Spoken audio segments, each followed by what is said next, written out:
با سلام دوباره از قرارگاه مرکزی رادیو آزادی در شهر پراگ و بار دیگر من شعله گل خوجه در خدمت شما عزیزان قرار گرفتم با سرخط خبرهای تازه تاجیکستان و جهان. و چون همیشه بعد 3 ساعت دیگر باز برنامه خبری رادیو آزادی رو منتظر باشید که 15 دقیقه دوام میکند و فراگیری باز هم موضوعهای داغ تاجیکستان و جهان است و فکر میکنم از موضوعهایی که در برنامه خبری پیشنهاد شما میشود شما نیز میتوانید برای برخی سوالات خودتان پاسخ بگیرید و برای شما نیز شنیدن این موضوعها از منفیت خالی نیست. 4 سال در پایگرد بوده است. وزارت امور داخلی تاجیکستان رسما بازداشت طاهیر محمد باقرов یکی از چهره‌های شناخته میان جوانان ولایت مختار کوهستانی بدخشان را تصدیق کرد. برادر خورده محمد باقرов به افباشی متهم است. این هم در حالی است که طول این چند سال طاهیر محمد باقرov آزادانه در شهر خاروق گشت و گذار داشت و به حیث پاسبان کار میکرد. مقامات وزارت امور داخلی گفتند بعضی خویش و تبار و رفیقان طاهیر محمد باقرov در نزد شعبه کارهای داخلی خاروق جمع شده طلب دارند که او رها شود، لیکن تا زمانی که در نزد قانون جواب نگوید رها کردن نمی شود، گفتند در وزارت کارهای داخلی تاجیکستان. سبب بازداشت طاهیر محمد باقرov چیست؟ در این باره در برنامه خبری برای شما معلومات میدهیم. ضمناً باید بگویم پس از بازداشت طاهیر محمد باقرov بعد ظهر دیروز ساکنان ولایت مختار کوهستانی بدخشان از دیگر باره مسدود شدن دسترسی به شبکه‌های اجتماعی شکایت دارند. از روسیه با سومون ایر شرکت دولتی توجیک ایر گفت تا انجام موسم تیرماه و زمستان که معمولا تا ماه مارت ادامه میکند پروازهایش را هواپیماهای شرکت خصوصی سومون ایر اجرا خواهد کرد. برای انتقال مسافران میان دو شرکت توافق حاصل شده است. این پیشنهاد تنها به مسافران خطسیرهای سمت روسیه داخل دارد. هنوز 2 ینوار شرکت ملی هوایی توجیک ایر گفت که موقتا پرواز هواپیماها به برخی از سمت‌ها را باز می‌دارد. سببش به دلایل تجارتی ربط داده شد.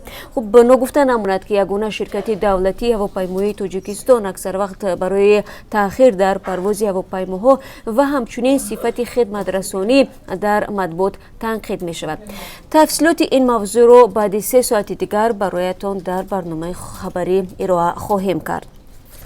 او زمانه سازی نمی کرد. شب گذشته قلب ادوکات معروف توجیک فیض‌نیسا واحد و از تپیدن باز ماند.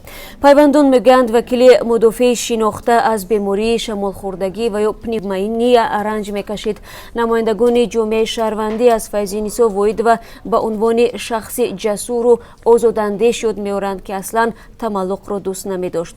حرفهای بیشتر از این و نوارهای از مراسم جنازه فیض‌نیسا واحد و را میتوانید در برنامه خبری امروز بشنوید و تماشا کنید.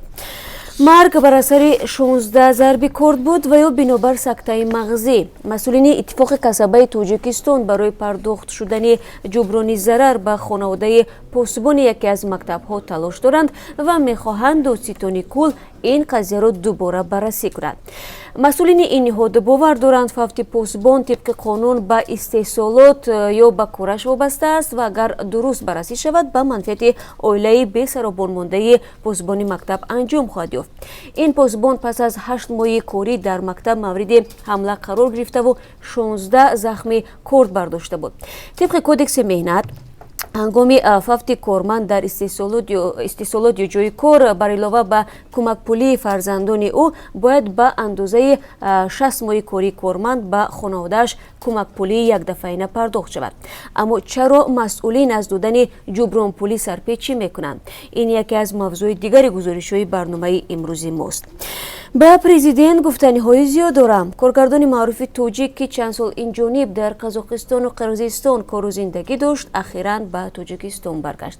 همکاران ما با استفاده از فرصت با برزو عبدالرزاقов صحبت کردند. او در این مصاحبه از جمله درباره نقشه‌های بعدی و هم حرفایی که در دلش دارد سخن گفت. اگر می‌خواهید بدانید که برزو عبدالرزاقov به پرزیدنت تاجیکستان چی گفتن می‌خواهد، پس در برنامه خبری بعد از رسا 3 ساعت دیگر ما رو همراهی کنید. ما رو میتونید در آزادی ویدیو کانال رادیو آزادی مستقیما ساعت 1 با وقت دوشنبه تماشا کنید. همزمان پخش مستقیم برنامه خبری در www.azadi.org نیز دسترس است و اگر نتوانید پخش مستقیم رو ببینید، پس سر بزنید به شبکه‌های اجتماعی که اونجا ما صحیفه‌های خود را داریم و ثبت برنامه آنجا حتما گذاشته می شود.